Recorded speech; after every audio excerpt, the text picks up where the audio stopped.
This episode is sponsored by Hustle. I recently heard about Hustle, which is a free tool that I know is going to be a total game changer for all of you. Hustle is a mobile app that gathers orders from all of your sales platforms, such as Shopify, Etsy, Amazon, and eBay, prioritises them, finds you the best shipping deal, and allows you to print off your shipping labels all without leaving the app.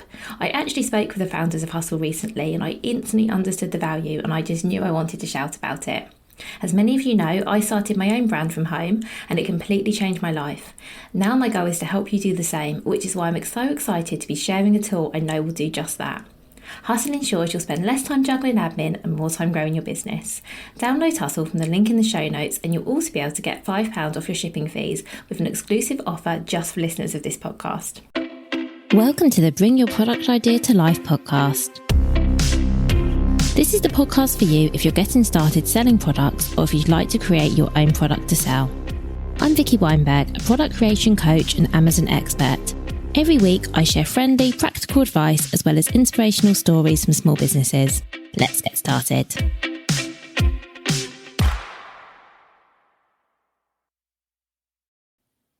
Hello and welcome to Bring Your Product Idea to Life, whether you are watching this on YouTube or you're listening on audio, whether you're walking your dog, that's what I do and listen to podcasts or anything else, and thank you so much for being here. So today's episode is super exciting because I'm going to talk about what happens after you go live on Amazon. So what happens after you create your product listing, you either put it live because you're doing FBM and you're fulfilling it yourself, or you've sent in stock for FBA, it's at the warehouse and your listing becomes active, because this is super exciting. It's a real milestone and congratulations if you've got there. But it is the start of a bit of a learning curve. And so I think we talk a lot in this podcast and in lots of places about what's involved in getting set up on Amazon and what you need to do in all the different stages. But we haven't actually spoken much about what next. So, you know, your listing's there. What now? So that's what I wanted to cover today. So let's start us off talking a bit about expectations, expectations of the sales that you might get. So I'm trying to think of the really delicate way of putting this. So even though it's amazing to get your first listings up on Amazon, it doesn't mean that you're going to get your first sales necessarily straight away. It might take a little bit of time. And I was trying to word that really gently because getting your listings live feels like a real milestone. It is a real milestone. But then if a day goes by and another day goes by and you haven't had any sales yet, it can, it can feel a bit of a downfall. You think, oh, some of the shine starts to rub off. It becomes a bit less exciting. So you might find that you're really lucky and you get sales straight away, and that's brilliant. And if that happens, that's amazing and well done. However, for the majority of people, and definitely the majority of people I've worked with, have needed to do something to get their first sales. There was a time, a really long time ago, probably when I was selling on Amazon, which was about 10 years ago, that you could list a product on Amazon and you didn't actually have to do that much. If your listing was really good, you didn't actually have to do that much to get traffic and then to get sales. Thing now is there are a lot more people selling on Amazon, thousands and thousands of sellers, more joining every day. Lots of people have been on 10 years or more, so they've got sales history, they've got reviews. Lots of people now have great product listings because there are more people understanding what it means to have a great product listing. People are taking advantage of features like A+ content. They're working with experts to help them have listings that convert really well. And so it actually gets a lot harder. So unfortunately, the days of listing your product on Amazon and waiting for sales to roll in aren't here anymore. And we do have to do something to drive traffic. So let's think about what those things are. You can either run some ads on Amazon. We've spoken about ads in previous episodes. You can set up a really simple product targeting ad to get some traffic to your listing. And obviously that's something you need to have a budget for. If you are running ads elsewhere, so let's say you're running Facebook ads or Instagram or anywhere, I guess they're called meta ads now, or ads anywhere else that are doing well for you, you could think about switching those, they point to Amazon for a short period of time, just diverting your traffic there. Or if you don't want to spend any money, you could do lots of free things. So you could You could use your email list, you could use your social media, you could use just your networks, you could use family and friends, you could just talk about the fact that your products are on Amazon, and let people know that they're there and get your first traffic that way. You might also want to combine this with running a promotion. So I'm working with a brand at the moment in the food area, and for the first week we're offering a 25% discount on Amazon, which is an incentive for their existing customers to come and buy on Amazon rather than buying on their website as they would do now. Also, because that offer has gone out to existing customers, we know they like the product, so they're likely to leave a positive review, and we'll talk about reviews a bit more later. And that's just a really nice way of getting things going on Amazon. So hopefully that is helpful. In terms of what you should do once once you're live on Amazon and the sales start coming in. So let's go there now. So let's say we've driven traffic, however you've done it, and now you're starting to get your first sales. So what do you do? People ask me this a lot. Do I need to be in there every day? What am I looking at? Okay, so let's cover that. So once you're live on Amazon and you're starting to get sales, you need to make sure you're monitoring your inventory. So if you're using FBA and it looks like you might run out of stock, send in more, because if you sell out, your ranking immediately drops. All that hard work you've done to build up visibility, it goes, and you're starting from scratch again when you send stock in. This is a really tough one, and I'm working with a brand now who've just launched on Amazon, and we're speaking daily about when to send stock in, because it's a really hard juggling act. When you're first there, you don't really have an idea of how many you're going to sell and how quickly you're going to sell.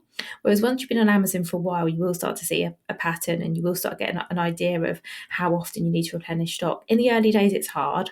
I always say don't send in lots of stock for your first shipment anyway, because if it doesn't sell quickly, it's hanging around, you're paying more for it. So I do advocate for sending in small quantities of stock frequently. But of course, you want to be still sending enough that you're not going to sell out in a couple of days.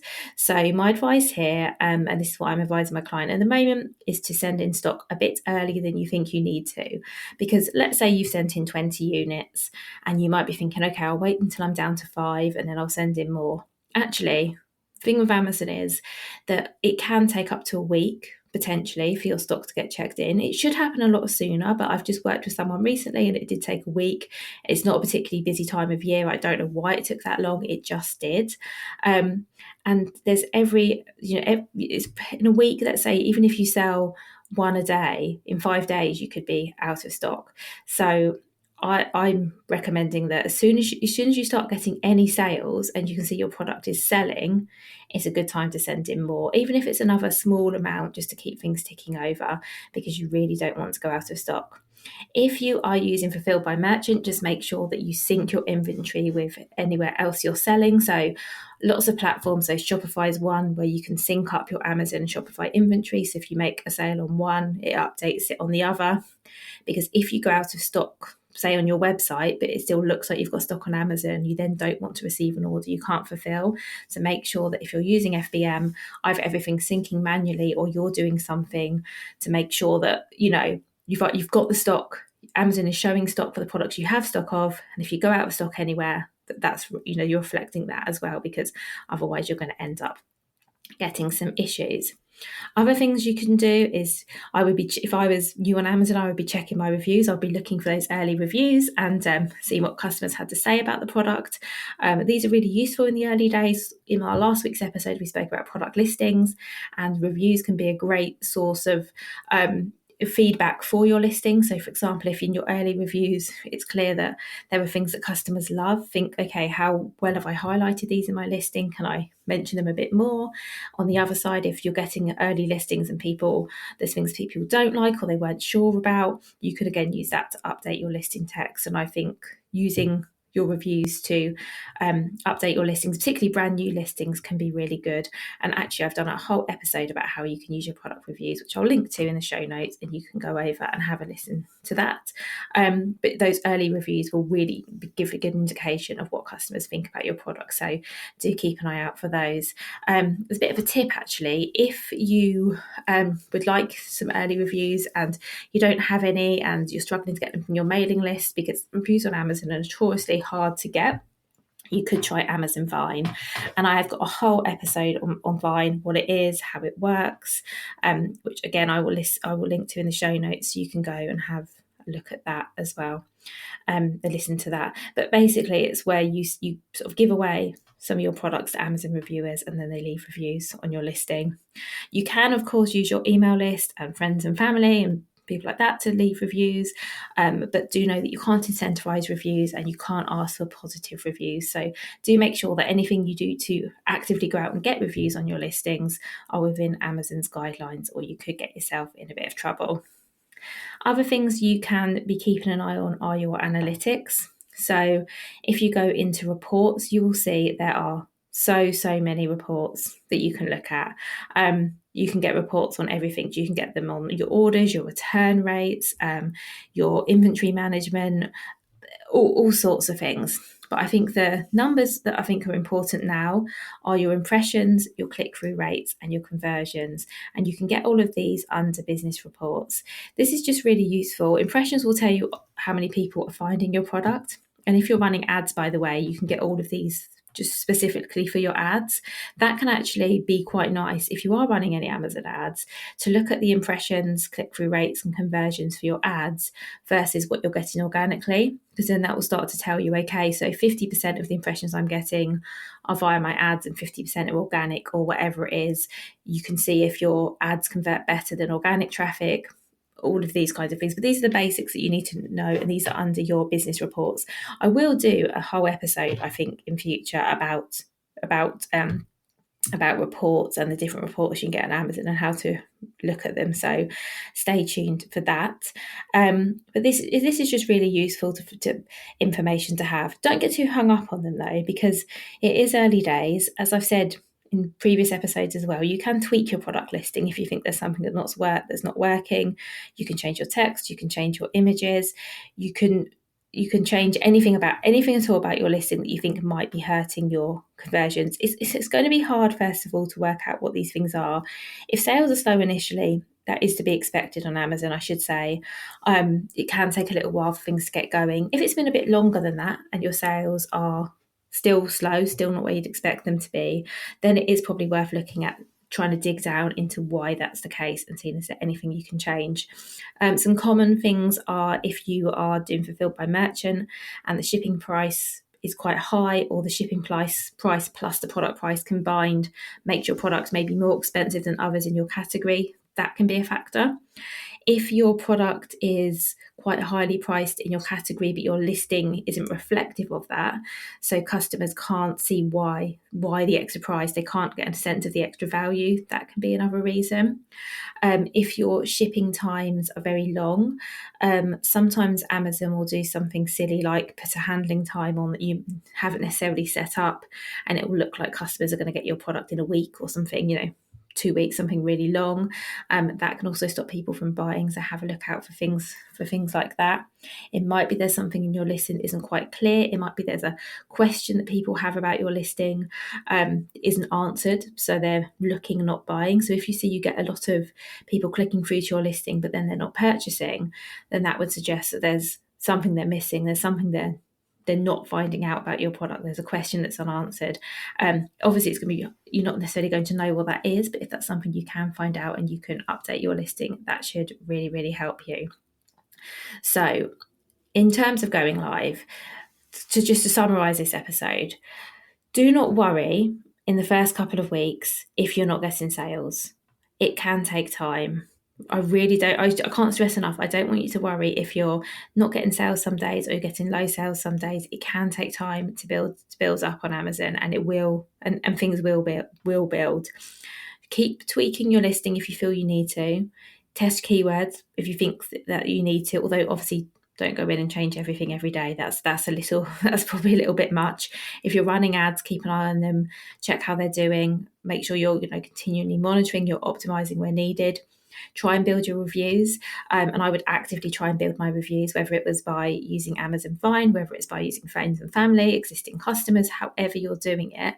Trying to get some reviews in your product listing is great, particularly if you're running ads, because it's much easier to run ads to listings that already have reviews because the social proof is there. As I've said, don't tweak your listings too much, but if there's anything that's not working, do tweak it. And just to say that while all of this might sound a bit daunting, it really is worth it. So I've worked with a brand recently. Before they went live, before the listings even went live, we had a plan of what we were going to do. We've had some different promotions set up. They've used their email list to drive some reviews. Then once we had the first sales and once we had a decent number of reviews, we were looking for 10 initially. Once we got there, we switched ads on, and it's just worked out really, really well. And now their sales are still slow because we're literally talking weeks here, but they're increasing every day. Organic sales as well, which is brilliant. That is possible too. So just remember that putting your product listing live is just the beginning. There is more work involved, as hopefully I've outlined in this episode. You can't just set and forget. You do have to be actively looking at what's going on. But it is a really hard balance because I want you to look at what's going on, but I also don't want you to stress about going on. So I appreciate there is quite a fine line there. But hopefully you found this episode useful. Hopefully it's given you an overview into what it's like, what happens once you go live on Amazon. If nothing else, I hope you've realised two things. One is that you'll need to do something to drive traffic, and getting your listings there isn't like the end. If anything, it's the beginning. There's still some work to be done. But two, I hope the second thing you take away is honestly not to panic. It is normal for sales to be slow in the early days. It is normal to have days where you're not getting anything. It's normal to question all of this and wondering if it was worth all of the effort. But I promise you, if you've done a great job at listing your product on Amazon and you're doing all the things you can to drive traffic, whether that's paid traffic or free traffic, you will get there. It can take a bit of time. It's not as fast as some of the other channels, but I've got so much confidence in you. And if you have done all the things needed to get your product listed, you're going to be absolutely fine. And if you're listening to this a bit ahead of time and you're not quite there yet and you're still in the setup stages on Amazon and you would like my free Amazon setup checklist, then I will link to that in the show notes.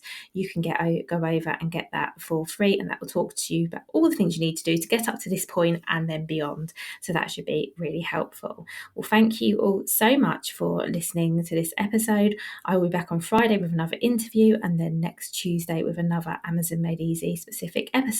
And for once, I remembered to say that in the right order. So have a lovely rest of your day, rest of your week, and speak to you soon.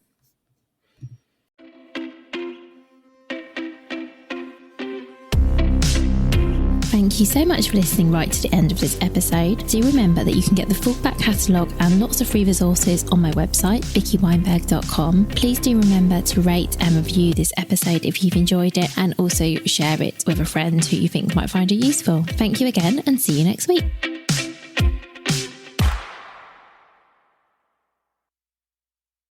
Hi, this is just a little note to say if you've enjoyed this episode, or indeed any of the episodes, and you would like to, buy me a coffee or something, you can actually now leave tips. So there's a link to how to do this in the show note. Of course, do not feel obliged to do this. This is a free podcast. This will always be a free podcast. But as I say, if you want to buy me a coffee, you can do that via the link in the show notes.